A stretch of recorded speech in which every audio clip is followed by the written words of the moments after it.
Do you ever see the beautiful sunshine and then suddenly notice all the dust piled up on your blinds? Hi, I'm Saba. The brand sent me these damp clean duster sponges for my honest review, and I will open this box right here with you. I have been meaning to clean my blinds for so long, but they're so tedious to clean. I'm curious to see how helpful these sponges are.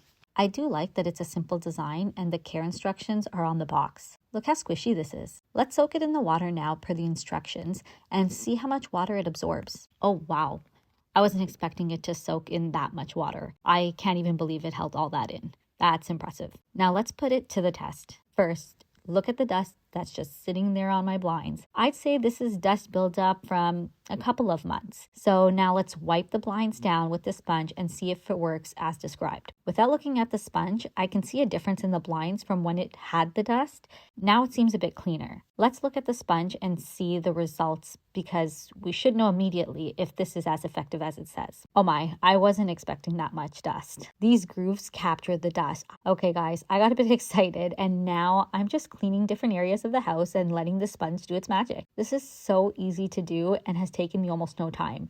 One set of blinds took me less than a minute, and this is something that I've always put off doing. Even my kids can do this. I am impressed with this product. It will make cleaning these tedious spaces so much more effortless.